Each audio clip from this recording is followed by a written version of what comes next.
Hello students, welcome back to our YouTube channel. And आज मैं आपके सामने जो चैप्टर लेके आई हूँ वो है matter in our surroundings, class 9। इससे पहले कि हम चैप्टर स्टार्ट करें, let us know what is matter.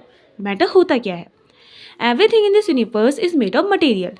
ये पेन है, ये बुक है, नोटबुक है, कॉपी है, वो किसी न किसी मटेरियल से मिलके बनी है। बस सिंपली हमने उसको एक नेम दे दिया है मैटर। देखिए, कोई भी मटेरियल अगर बना है तो उसके अंदर बहुत सारे टाइनी टाइनी पार्टिकल्स होते हैं। वो पार्टिकल्स बहुत छोटे छोटे टाइनी टाइनी पार्टिकल्स होते हैं। तो मटेरियल के भी जो पार्टिकल्स होते हैं वो बहुत छोटे होते हैं। कोई भी चीज़ जो स्पेस ले, यानी कि जगह घेरे, जब मैंने इस पेन को यहाँ पे रखा तो इसने स्पेस लिया, स्पेस को कंज्यूम किया और इसका कोई मास है, यानी कि कोई वजन है, तो ऐसे को हम कहते हैं मैटर।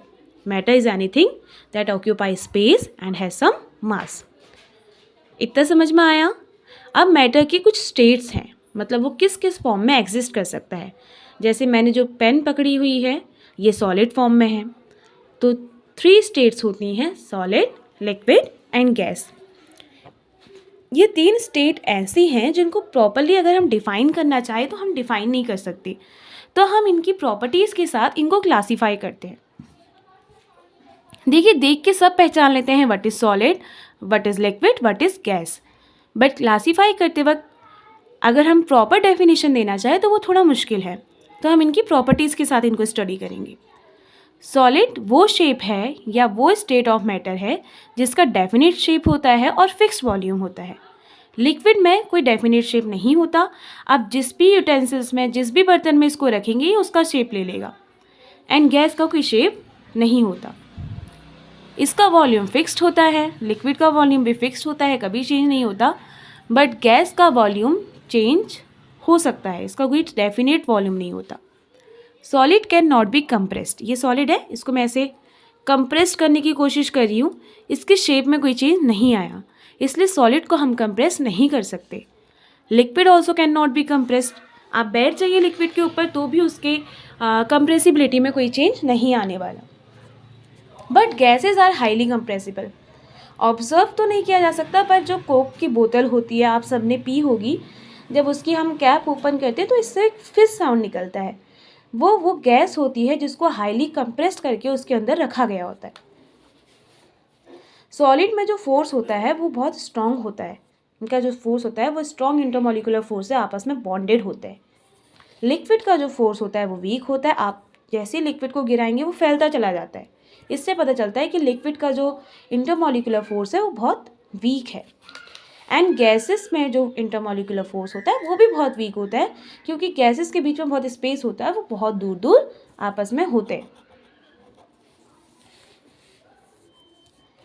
इनके बीच में लेस स्पेस होता है, कुछ इस तरीके से। इनके मॉलिक्यूल्स आपस में इस तरीके से बॉन्डेड होते हैं। लिक्विड में जो स्पेस होता है वो थोड़ा ज़्यादा होता है। एंड गैसेस के बीच में स्पेस बहुत ज़्यादा होता है। कोई इनमें रैंडम पोजीशन नहीं होती, कोई भी कहीं पे भी फैला होता है। अब है properties of particles of matter. In particles, जो इनके मैटर की जो पार्टिकल्स होते हैं, इनकी कुछ प्रॉपर्टीज़ होती हैं। Particles of matter have space between them. इनके बीच में जो ये पार्टिकल्स होते हैं मैटर के, इनके बीच में जगह होती है, स्पेस होता है। Particles of matter attract each other. ये आपस में एक दूसरे को अट्रैक्ट करते हैं, एक दूसरे को बॉन्ड करके रखते हैं, पकड़ के रखते हैं। Particles of matter are in random motion. अगर हम इनको नॉर्मल आई से ऑब्जर्व करना चाहें तो नहीं कर सकते, पर हाँ अंडर माइक्रोस्कोप ये ऑब्जर्व किया गया है, जो पार्टिकल्स होते हैं मैटर के वो रैंडम मोशन में होते हैं, एक जगह से दूसरी जगह मूव कर रहे होते हैं। Now let us move to next topic. इसके बाद कुछ टर्म्स आते हैं like melting point, boiling point, latent heat of vaporisation and latent heat of fusion. Melting point and boiling point ऐसे टर्म हैं जो आपने पहले भी यूज़ किए होंगे। वो टेम्परेचर जिसमें एक सॉलिड मेल्ट करना स्टार्ट हो जाता है उसको हम कहते हैं मेल्टिंग पॉइंट। कंडीशन ये है कि प्रेशर कांस्टेंट होना चाहिए। प्रेशर माने जो एटमॉस्फेरिक प्रेशर उस टाइम पे है, जो एटमॉस्फेयर का दबाव है, वही रहना चाहिए। जैसे फ़र्क आता है, अगर आप पानी को उबालें सिंपल किसी बर्तन में रख के और अगर आप पानी को बंद करके उबालें तो प्रेशर में फ़र्क आ जाता है। एक कंडीशन में पानी जल्दी उबलने लगेगा, पर हमें प्रेशर को क्या करना है, वही रखना है जो एटमॉस्फेयर का है। बॉइलिंग पॉइंट क्या होता है, वो टेम्परेचर जिसमें एक लिक्विड बॉईल करना स्टार्ट कर देगा। जैसे पानी किस टेम्परेचर में बॉईल करना स्टार्ट करता है, 100 डिग्री सेल्सियस में। दैट मीन्स पानी का बॉइलिंग पॉइंट है 100 डिग्री सेल्सियस। अब नया टर्म क्लास 9th में जो एक चीज़ आई है वो है लेटेंट हीट ऑफ वेपराइजेशन। ये बिल्कुल न्यू कॉन्सेप्ट है, बिल्कुल नया टर्म है। इसका मीनिंग होता है the amount of heat energy required to change 1 kg of a liquid to vapour. कितनी हीट एनर्जी, कितनी गर्मी हमें चाहिए होगी 1 किलो लिक्विड को वेपर में बदलने के लिए, यानी कि भाप में बदलने के लिए। यानी का मतलब यह है कि आपने पानी लिया, 1 किलो पानी लिया कह लीजिए, और अब उसके लिए आपको कितना उसे उबालना पड़ेगा, कितनी देर तक आपने उसको कितनी गर्मी के साथ उबाला कि पूरा का पूरा पानी भाप बन गया, वो भी एटमॉस्फेरिक प्रेशर में। तो उसको हम उसका कहेंगे लेटेंट हीट ऑफ वेपराइजेशन। यहाँ से एक चीज़, एक एग्जांपल है कि हम गर्मियों में कॉटन के क्लोथ्स पहनना क्यों प्रेफर करते हैं। कॉटन एक अच्छा एब्जॉर्बर है, वो हमारे सारे स्वेट को एब्जॉर्ब कर लेता है, पूरे पसीने को एब्जॉर्ब कर लेता है, और उसके बाद जब वो स्वेट एब्जॉर्ब हो जाता है तो उसको निकलने के लिए, हमारी बॉडी से भाप बनने के लिए, क्योंकि वो एक लिक्विड है, उसको अगर भाप बनना है तो उसके लिए उसको हीट एनर्जी चाहिए होगी, तभी तो वो कन्वर्ट होगा लिक्विड से वेपर में। तो जितनी भी हीट एनर्जी उसको कन्वर्ट होने के लिए चाहिए लिक्विड से वेपर में, वो हमारी बॉडी से लेता है, इसलिए हमारी बॉडी को ठंडा लगता है या फिर कूल महसूस होता है। Then latent heat of fusion, the amount of heat energy required to change 1 kg of solid into liquid। उसमें हम लिक्विड को वेपर में चेंज कर रहे थे, इसमें हम सॉलिड को लिक्विड में चेंज कर रहे हैं। तो सॉलिड को लिक्विड में चेंज करने के लिए जितनी हीट एनर्जी चाहिए वो कहलाती है लेटेंट हीट ऑफ फ्यूजन। अब कुछ टर्म्स हैं, जैसे सॉलिड का लिक्विड में चेंज होना लिक्विफिकेशन कहलाता है, लिक्विड का गैस में चेंज होना एवोपरेशन कहलाता है, गैस का लिक्विड में चेंज होना इस कंडेंसेशन, एंड लिक्विड का सॉलिड में चेंज होना और सॉलिडिफिकेशन। एवोपरेशन और कंडेंसेशन दो ऐसे टॉपिक हैं जो हम पहले भी 7th 8th में भी पढ़ चुके हैं वाटर साइकिल में।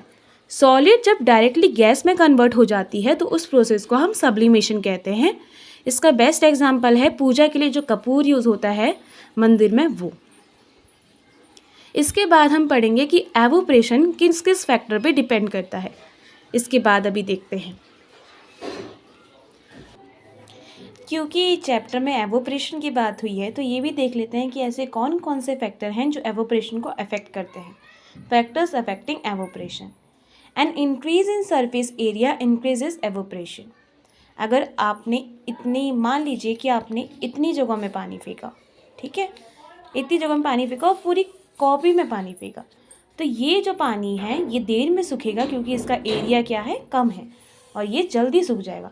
हाँ, पानी का अमाउंट सेम होना चाहिए, ऐसा नहीं कि इसमें आपने भर के पानी डाल दिया। जितना इसमें डाला है और जितना इसमें डाला है अगर कंपैरिजन करेंगे तो जिसका एरिया जितना ज़्यादा होता है उसमें एवोपरेशन भी उतना जल्दी होता है। इंक्रीज इन टेम्परेचर, टेम्परेचर बढ़ा दीजिए तब भी रेट ऑफ एवोपरेशन बढ़ जाएगा, यानी कि जो पानी है वो जल्दी वेपर में कन्वर्ट हो जाएगा। देखा होगा आपने, गर्मियों में कपड़े जल्दी सूखते हैं इन कंपैरिजन विद सर्दी। सर्दियों में कपड़े को सूखने में टाइम लगता है। गर्मियों में क्यों जल्दी सूख जाते हैं, क्योंकि जो कपड़े होते हैं उसमें पानी होता है और ज़्यादा टेम्परेचर होने की वजह से जो हीट एनर्जी चाहिए उनको वाटर वेपर को गैस में कन्वर्ट करने के लिए, वाटर को वेपर में कन्वर्ट करने के लिए वो उनको एटमॉस्फेयर से मिल रही होती है और वो बहुत जल्दी सूख जाते हैं।